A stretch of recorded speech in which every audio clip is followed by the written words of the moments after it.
You've been dreaming about doing markets, or maybe you've tried a few, but something just isn't clicking. Your setup's not drawing in people, sales are slow, and you're starting to wonder if it's even worth it. Trust me, y'all, I've been there. I've done markets where I didn't even make enough to cover my booth fee. And I've also experienced the joy of hitting five figures from doing in person events. I've been doing this for a few years now, and along the way, I've learned what truly makes a vendor booth stand out and sell.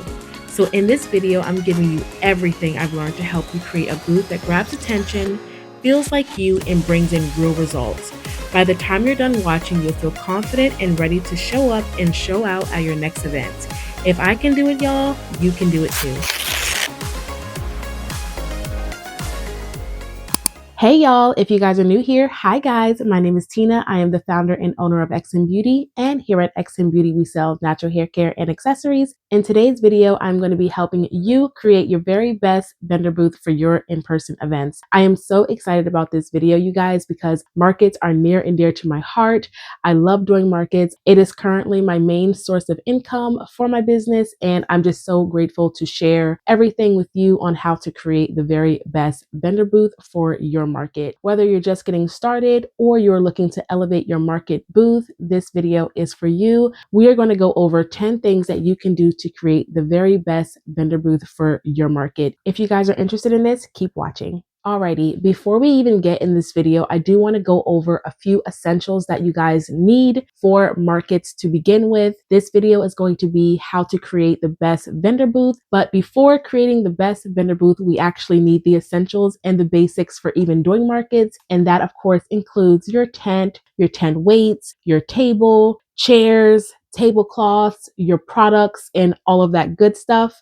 We are not going to go in depth on all of that stuff in this video because the video will be way too long. But if you guys are interested in knowing those specific things, I do have a market checklist on my website. I also have a full vendor guide ebook on my website that I spent so much time on. When I tell you the information that you get in there is everything that you'll need to start markets, or even if you're already doing markets and you just need extra help, that ebook is for you. I promise you guys, it will not let you down. But anyways, this video is just going to be the 10 steps to help you create the best vendor booth ever, but you still need the essentials if you guys are new. So I just wanted to touch on that. Go check out the website if you guys are interested in knowing exactly what you need for markets. This is a bit of a transparent moment, but I've been sitting here for like the past couple of minutes trying to go over these tips, but I feel like it's not all coming together for me. So I think what I'm going to do is we're going to just do a voiceover for this video, and we're going to go ahead and just put clips on top of me talking so you guys can follow along with what I'm saying. But all the points are good, and I just really don't want to miss anything by looking down at my notes. Yeah. So that's the day we're having today. Not all days are just perfect where I can just sit here for 30 minutes and just talk, and everything makes sense. With these notes, I don't know why. I just can't stay on track today. Alrighty, y'all, let's get into one of the most underrated but absolutely crucial parts of your vendor booth setup, your signage. This is the first thing people see before they even check out your products, before they hear your pitch, they see your sign. So it needs to do a lot of heavy lifting in just a few seconds. Take my booth, for example. My sign says XM Beauty, handmade hair care, and accessories. And also on here, it also has my website, my logo, and all of my Instagram handles. Now, why does this sign work? Firstly, it's clear.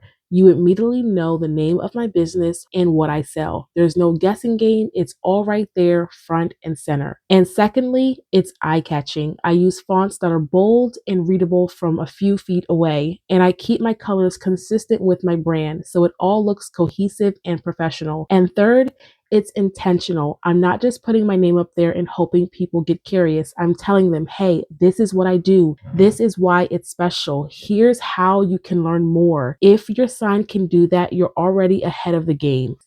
Once your signage is on point and people are stopping at your booth, the next thing that keeps them there is your product displays. Y'all, this one is so important. This is where you want to create some visual interest. Basically, your booth should look so good that people can't help but come and take a closer look. Now, here's the thing. It's not just about having great products. It's about how you show them off. Think in levels. Don't just lay everything flat on the table. That's easy to overlook. Use risers, crates, stands, or even flipped over baskets to create height. That layering draws the eye in and helps people see more of what you're offering all at once. Group things with intention. Put similar items together. Maybe all your hair oils go in one section and your satin scrunchies and head wraps in another. That way, it's easy for someone to explore a category that they're interested in without feeling overwhelmed. Leave some space. I know it's tempting to pack every single item you've got into your displays, but trust me, some breathing room makes your setup look cleaner and more inviting. You're not just selling products, you're creating a little shopping experience. For example, with my own booth, I'll have my scrunchie wall in the center, and then I'll have a rack with all of my wristlets where people can come and look through all of the wristlets. And then I'll have a place for my bags, and then I'll have a place for all of my hair growth oil and leave-in conditioner. Another good tip, y'all, is to mirror your customer's vibe. If your brand is full of fun and is colorful, let that show in your display. If it's sleek and minimal, keep it clean and modern. You can do whatever you want to make your booth stand out. People notice these things, and when your booth is visually interesting, they're way more likely to stop and shop, and they will remember you. This next one might sound super simple, y'all, but it makes a huge difference, and that is to keep your booth clean and clutter free. I get it. When you've got a lot of beautiful products, it's tempting. You just want to show off everything. But here's the truth: too much stuff all over your table just stresses people out. It's like a sensory overload. And instead of leaning in, people tend to walk away. So here's how I think about it. Your booth should breathe. You want space in between items, between your displays, and even behind your table. That clean look gives people a chance to actually see what you're offering. Hide the backstage stuff, bags, boxes, personal items. Keep all of that stuff tucked away.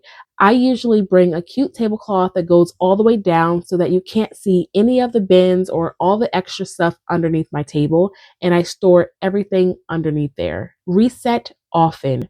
Throughout your day, your booth might get a little bit messy. Customers pick things up and move stuff around, which is a good thing, but just take a few minutes every so often and tidy up. Straighten up your products, wipe down any surfaces, and make sure everything still looks fresh. I always say if your booth looks peaceful and inviting, people will feel comfortable walking in and browsing.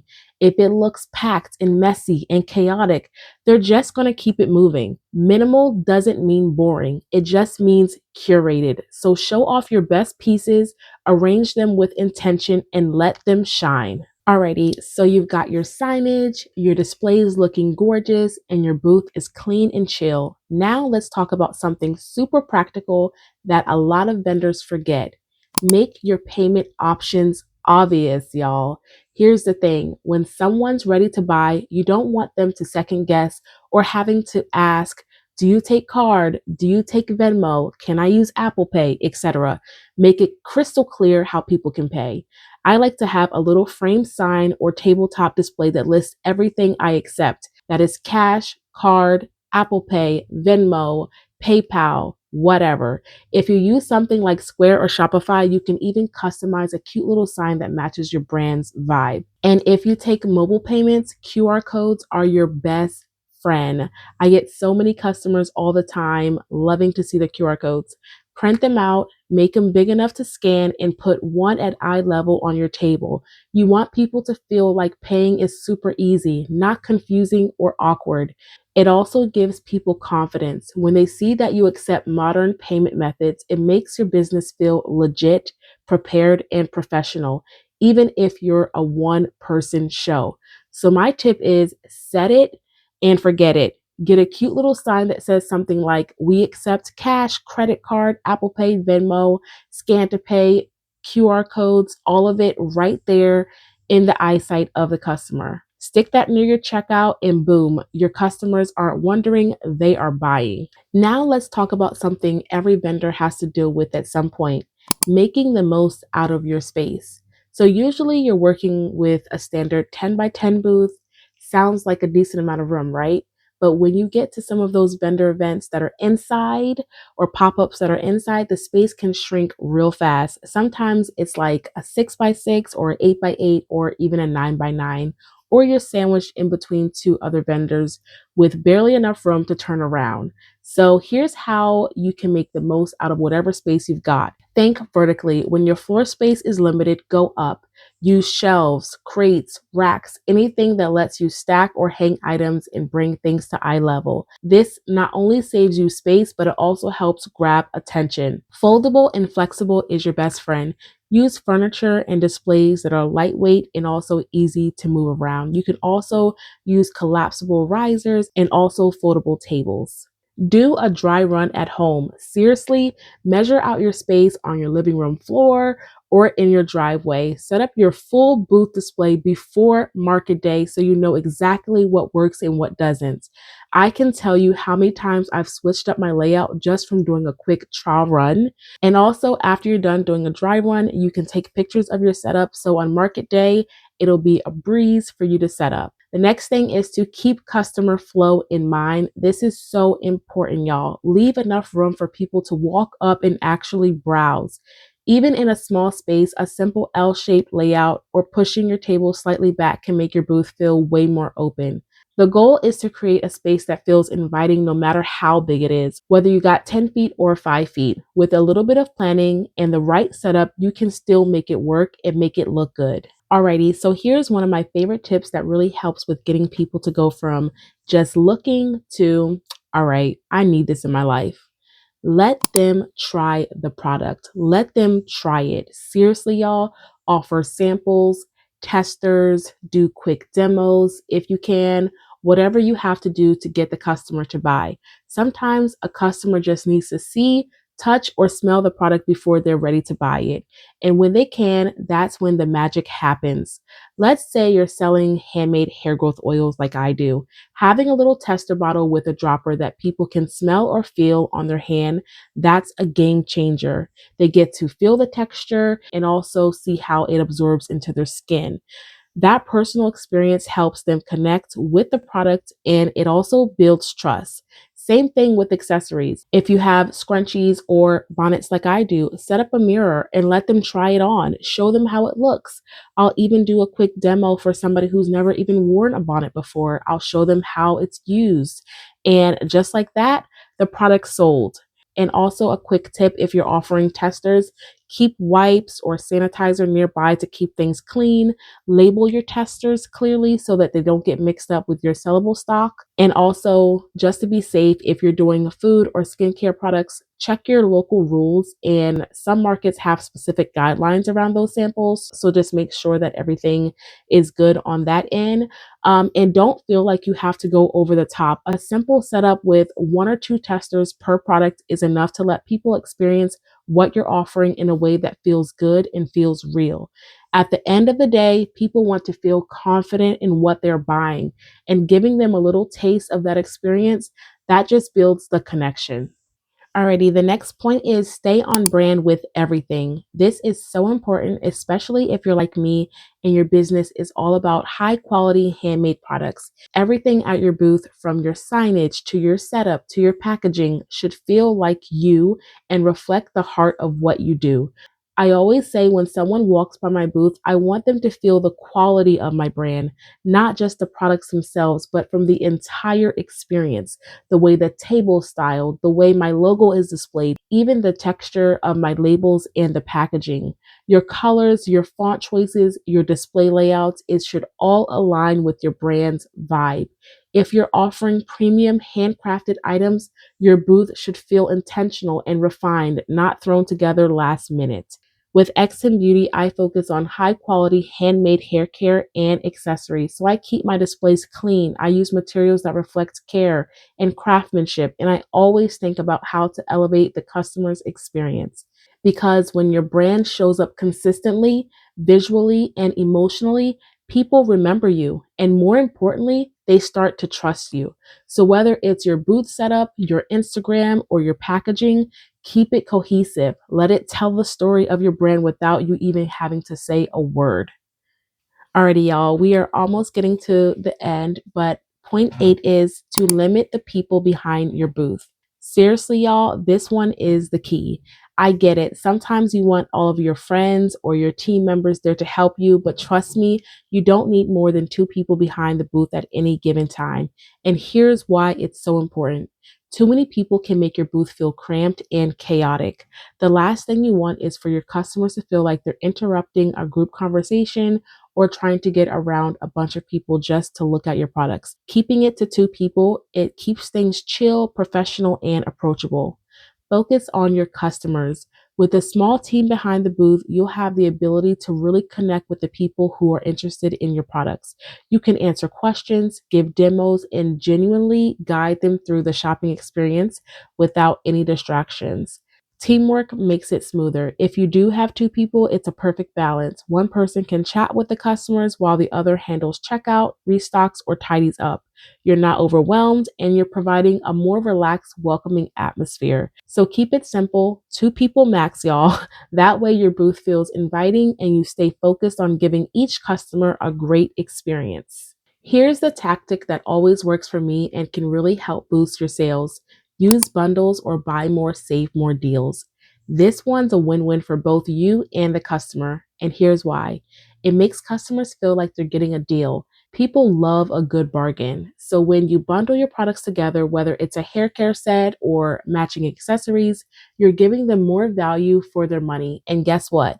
That can help push someone from I'm just looking to yeah, I'm definitely buying. It helps you sell more. If you've got multiple items that go well together, like a leave-in conditioner and an oil like I do, or let's say a scrunchie and a bonnet, you can create a bundle. You could offer a slight discount for buying both together, and this encourages customers to buy more than they might have initially planned. Plus, it helps you move more stock and show off the variety of your products. It also boosts your average sale. Let's be real, we all want to increase that average transaction value. Bundles are a great way to do that without feeling pushy. You're simply offering people a deal that makes sense. It's easy to sell, and the customers leave feeling like they got great value. For example, with XM Beauty, I always create a hair care bundle, which is my leave-in conditioner and my hair growth oil. If you buy them separately, it will be a certain price, but if you buy them together, you will save yourself $2. And most times, people just buy the whole bundle because they're getting that great deal. You can also use these deals to promote limited time offers like buy one, get one 20% off or special weekend bundle prices. That sense of urgency also gets people to act very quickly. And before I forget, also have a sign that clearly shows these deals. Make sure it's easy for customers to spot so they can jump in at the offer. Alrighty, y'all, we finally made it to the last point, and it's a big one. The last one is to capture leads for the future. You're not just selling today, you're building relationships for tomorrow. And the best way to keep those relationships going is to capture leads so you can reach out to customers even if the event is over. Get those emails and contact info. Set up a simple sign up sheet for people to leave their info so they can stay connected with your brand. Maybe offer a little incentive like a discount on their next purchase or a freebie if they join your mailing list. People love getting exclusive updates and offers. Use a digital option for convenience. Not everyone wants to write down their email by hand. If you're able to, set up a digital sign up sheet via QR code or link so that they can scan with their phones. Apps like Google Forms or MailChimp make it easier to collect leads and also follow up later. Make it clear why they should sign up. Let them know what they're getting by signing up. Maybe it's access to special promotions, early bird access to new products, or a heads up on the next market you'll be at. Keep it simple, but make the value clear. Lastly, follow up after the event. The key here is to actually use the leads you've collected. Don't just let those emails sit. Send out a thank you, offer a discount, or let them know about upcoming markets or events. You can even build your email list to send out regular updates and keep the connection alive. By capturing leads, you're not only making it the most of your current market, but you're also setting up your business for future growth. And remember, consistent communication builds trust, and trust turns into sales. And with that, you've got the full breakdown on how to make the best vendor booth for 2025 that not only draws in people, but keeps them coming back.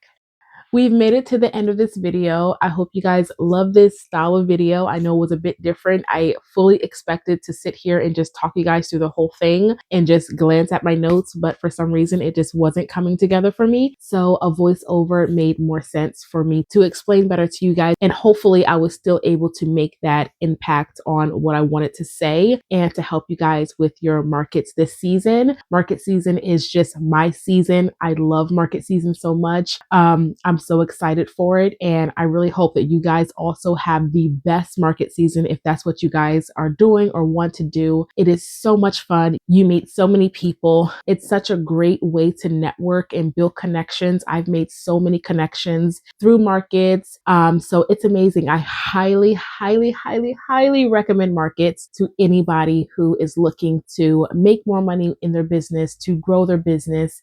It's such a great way, especially if you find those right markets. Now, there are some markets that are not the best. I have definitely gone to a market in the beginning where the booth fee was $25 and I made $17. But I learned the hard way by doing. So you can tell people, don't go here, whatever. But sometimes you just have to stumble across a few bad ones to realize, like, hey, that's too much time and money to waste by going to these markets that just does not work out. So that's why I'm here talking to you guys and telling you guys where to go, how to make more money, how to make your booth stand out, because it is truly very important.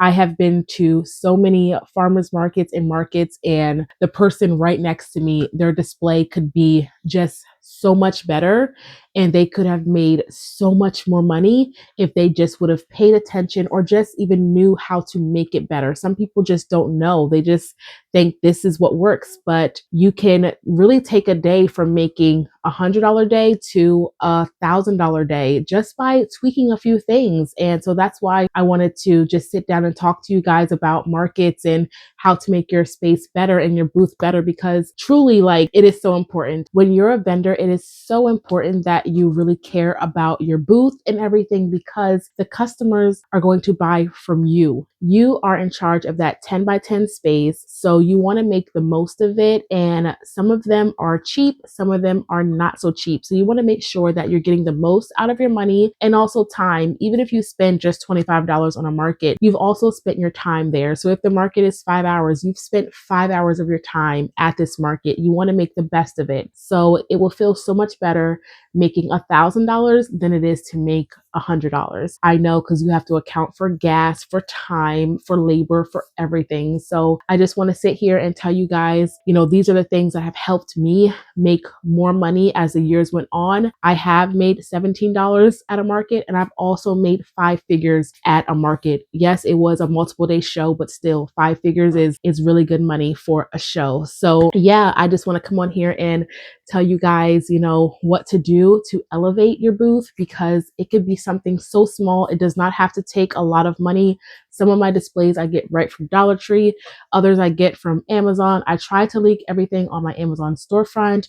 Other things I DIY'd, like my scrunchie wall. Literally, I made it myself. I got the products from Home Depot and I made my scrunchie wall myself. And just having that scrunchie wall, you guys, has made a world of difference. A world of difference. I went from selling maybe 1 or 2 scrunchies a market in the very beginning to making that scrunchie wall and then making thousands of dollars at a market from just scrunchies, you guys. Just having a display could change everything. So listen to these tips, apply the tips, and go to your next market and see how this will change your market. And let me know in the comments if it does. If you guys try these tips, let me know if this has helped you. I would really love to hear about that. But anyways, we have come to the end of the video. Thank you guys just so much for watching. Thank you guys for being here and for always supporting your girl. I appreciate you so much. And until next time, I will see you in the next video. Bye guys.